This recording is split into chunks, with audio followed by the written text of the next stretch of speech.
एक छोटे से गांव में छोटू नाम का लड़का रहता था। उसका परिवार बहुत गरीब था। उसके पिता बीमार रहते थे और माँ घरों में काम करती थी। छोटू रोज सोचता था, छोटू मन में, काश मैं जल्दी बड़ा हो जाऊं और अपने घर की गरीबी खत्म कर दूं। गांव के कुछ लोग छोटू का मजाक उड़ाते थे। गांव वाला, अरे छोटू, तुम गरीब हो, तुमसे कुछ नहीं होगा। छोटू चुप हो जाता था, लेकिन उसके दिल में एक आग जलती थी। बूढ़ा किसान। एक दिन छोटू जंगल के रास्ते से जा रहा था। वहां उसे एक बूढ़ा किसान मिला। किसान, बेटा, तुम इतने उदास क्यों हो? छोटू ने अपनी गरीबी की पूरी कहानी बता दी। किसान मुस्कुराया और उसे कुछ बीज दिए। किसान, इन्हें अपने खेत में बो दो और रोज मेहनत करना, तुम्हें इसका फल जरूर मिलेगा।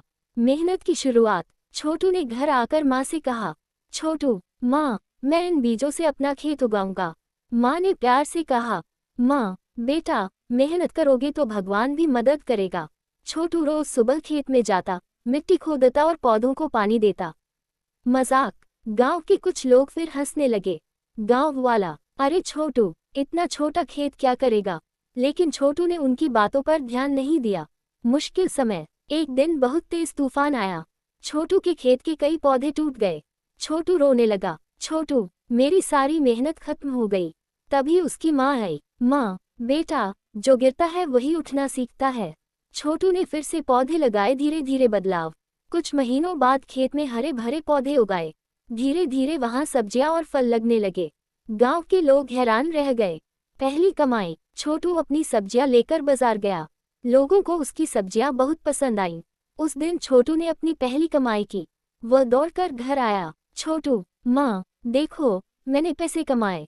माँ की आंखों में खुशी के आंसू आ गए। बड़ा किसान। कुछ साल बाद छोटू का छोटा खेत बड़ा खेत बन गया। अब वह गांव का सबसे मेहनती किसान बन चुका था। जो लोग उसका मजाक उड़ाते थे, वही अब उसकी तारीफ करते थे। मेहनत का असली फल। एक दिन वही बूढ़ा किसान फिर मिला। किसान, देखा बेटा, मेहनत का फल मिल गया। छोटू मुस्कुराया। छोटू, हाँ बाबा, अब समझ गया हूँ कि मेहनत ही असली जादू है। सीख। मेहनत करने वाला इंसान कभी हारता नहीं, उसे देर से ही सही लेकिन सफल